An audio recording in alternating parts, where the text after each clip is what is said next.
Hello everyone, this is day 22, Journey to Russia's Champion.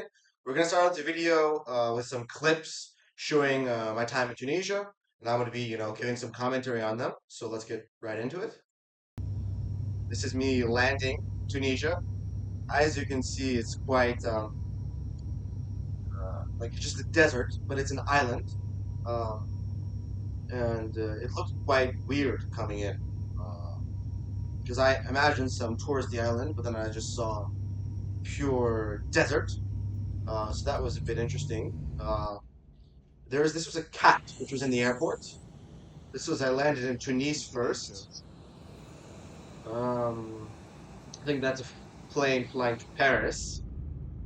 Okay, this I hilarious. So we're in Gerba, Tunisia, and there's this building that says Munich Wireless Technology.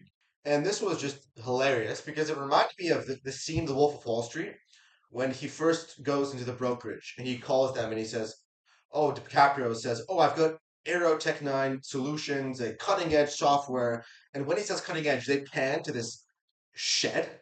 And I can imagine this Munich Wireless Technology being this billion-dollar tech company, but then being this like sort of half-built, beat-up office or building in Tunisia.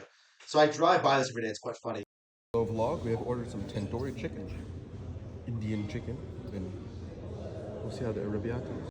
Arrabbiata is actually just terrible. The best arrabbiata that I've ever had was actually in Uzbekistan. Um, but the arrabbiata was just atrocious. It was more like a bolognese with these peppers, but and there's no cheese at all. But the best arrabbiata, penne arrabbiata I've had was in Uzbekistan, Tashkent. This is the daily vlog. We're playing tennis with Daniel Darda. Tennis, I guess that's clay courts, but the ball and the courts were terrible.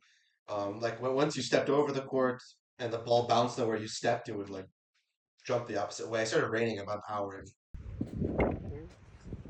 Yo guys, look at this. Look at this animal. We're playing So there's some tennis, animals. and it's just here. What's up? You guys can't get a really good look at it. He's staring at me, bro. Here we go. I don't know what that is. I guess it's a goat. Bro? Woof. Yeah, weird. Well, he's afraid. He's afraid. He realized it's two grandmasters. He ran away. And then I want to define a quad bike to rent.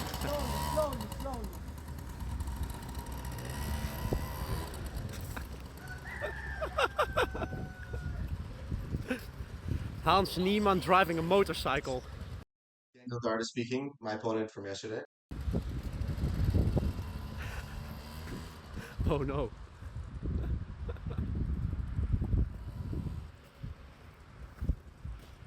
Yeah, so at this point I gave up.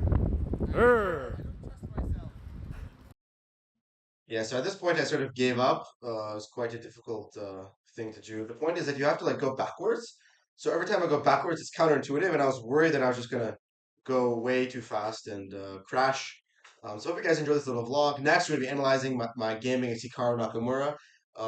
I wanted to play Arena Kings, but then I forgot Arena Kings was happening. I joined late, was matched with Jospam, then Hikaru, um, and I played a very interesting game against Hikaru because of course he never accepts my challenges. So I cherish every opportunity that I to face off against the kick streamer who averages 5,000 viewers. So here we go, guys. As you can see, I played with the black pieces. It was a draw. He had 96.3% accuracy. I had 96.2% accuracy. So a very high level game for Blitz. I played C5 again. I'm not going to play the Berlin. Let him force a draw because he's very afraid. C5, knight of 3, T6, 9 off. He plays queen D4. The reputation for the absolutely most solid line. He doesn't want to beat me, I guess. Knight of 6, knight C3, knight C6, bishop B5. Take, bishop G5. E6, castles, bishop B7.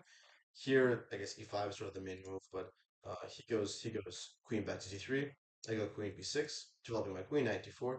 Here, I realized I had this funny little trick. Bishop takes E4, knight E4, knight E4. And here, I have knight takes F2. If queen G3, knight D1. And it's just, I'm actually threatening queen B2 as well. And taking the bishop. So if you go like here, tick, tick. So it would have been a nice trick. He actually just has to go back, and then we get this endgame, just better. Let the opening trap. He goes knight d4, and he has to go rook c8, normal chess. He goes h4, I go h6, he can get the bishop. He goes back, I go queen a5, bishop f3, he wants to play g4, h5 stopping it, bishop back to g5, queen a6. Report had a similar game, I think, against Ding, where he traded his queens. It's probably not great, but I wanted just to simplify. King v1, I traded the queens. I went to a6, stopping maybe knight b5. I should have just put the bishop back, not letting him trade the bishops. A6 takes, d4, knight d7. He wanted to play d5, d5 for c8, takes, knight e2. He wants to go knight to f4 to double attack. I just go knight e5, activating the knight, maybe to c4. Bishop f4, I just go rook f8. If he takes, yeah, I have double pawns, but the h pawn is a bit weak. Bishop can come to c5 to d4. The knight's sort of dominated, you know. Usually the pawn's on f7, then the knight would have the d5 square, but this pawn, you know, covers these two crucial squares. Bishop c1, king f7, b3, a5, trying to get some counterplay. Again, I'm playing for the win. I'm trying to create something. He's just sort of, you know, playing scared. Knight c6, knight f4, g6. He goes g3. I go a4, creating some counterplay. He plays g4. Again, if I take, then he might push his pawn. So I go e5, creating a weakness. But now king e6. Since he's pushed his pawn, this f3 pawn might be weak. He plays.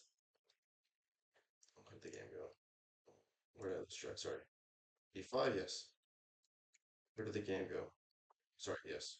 Rook d3, protecting the pawn. I move the bishop back. I don't want to let him take the bishop. He trades. He goes here, sacrificing the pawn. But now he goes back, wins back the pawn. I come back. I go here, neutralizing this. The rook wanted to come in here. We trade. He goes f4 again, trying to trade off every single possible piece. I give a check. I take, and I go here. In this position, I had 51 seconds, 59 seconds. It's sort of a bullet game. It's a drawn position, so I gave a check and I repeated. I wanted to see if he would, you know, try to play for me with b4.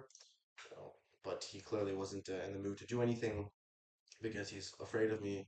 And of course, you know, the number two chess.com player in the world, you'd wonder why is he afraid of me? I guess, you know, you have to ask him because I'm more than happy to solve all my problems with the chessboard.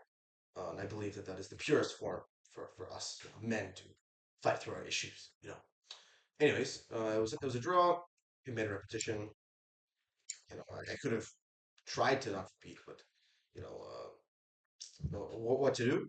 Um, anyways, hopefully Hikaru takes me up on my charity match. The offer is still valid. $10,000 to the charity of his choice if he beats me, and I would hope that a man of his wealth would also extend the same generosity. So thank you guys for watching. This is day 22 Junior World Champion. This is the rest day of the German Masters. So you know, we've got a game tomorrow. Expect a recap. We got games, and I'm really looking forward to playing the game and to posting the recap and hopefully winning this tournament. So like, comment, and subscribe. Check out my social media channels, and thank you all for the support.